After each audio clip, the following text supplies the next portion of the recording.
the episode that I chose, before picking an episode, I kind of dug in because I've never really looked at it. Like, I knew there were three guys. They seemed like they've been friends for a long time. The way they intro their show is that they say that they had paranormal experiences, but they don't go into detail, and I've never looked it up before. So I looked up a little bit on them, just a tiny bit. There isn't a whole lot out there. They seem to be guys that really value, like, their privacy. Yeah. So for people that don't know, Ghost Brothers is a TV series. That's a paranormal show, obviously. That's why we're watching it. Yeah. It premiered back in April of 2016 on Destination America first. Then season 2 in 2017 was on TLC. And then in 2019, they had they called it a spinoff series. It was Ghost Brothers Haunted Guest House. No, House Guest, sorry. House Guest. Haunted House Guest. And that was on the Travel Channel. I would love some haunted guest houses, though. I mean, can we just do investigations of those? That's every time I go somewhere and I'm looking for a haunted hotel. I mean, I'm not going to stay there unless. So, like we said, the show is a blend of, like, them being funny because it's kind of like comedy and this, like, kind of straightforward approach to paranormal investigating. And the cast is made up of these three guys, Delon, Juwan, and Marcus. They were all fraternity brothers. That's how they met, like, in college. And then after a while of being friends, they both started sharing the fact that they had these paranormal experiences or that they were interested in it. And they're like, what? And so then they decided to start exploring it together. Yeah, it's pretty crazy. To me, it kind of mirrors our, how we kind of came to be, too. It was like, what, you like ghosts too, girl? Let's go to the graveyard. Because I imagine as fraternity brothers, they were just chilling, oh, cool, we're cool guys, Yeah. And then it just happened to come up, and they're like, what, you into that weird stuff too? Me too. It had to have been a lot like us. We were friends forever before we figured that out. Yeah.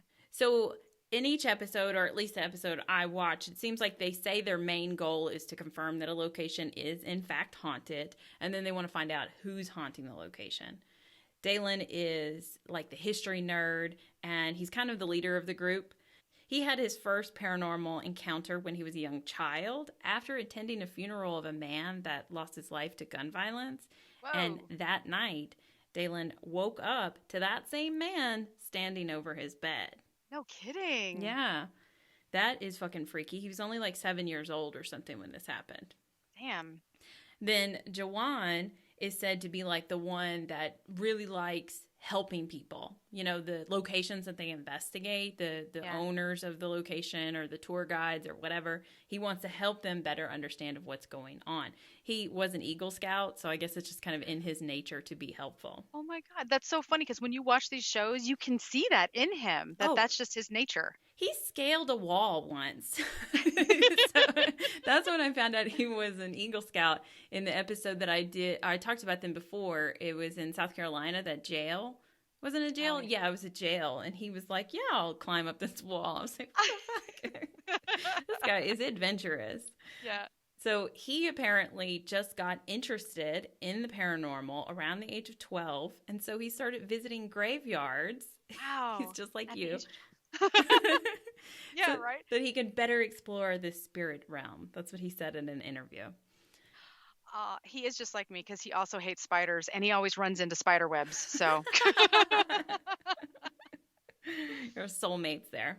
I connect with him.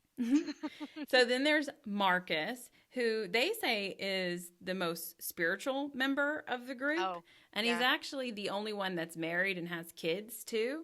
So the spirits that are like of spouses or like children seem to gravitate towards him. That's what they say. Yeah, his wife's name is Christina.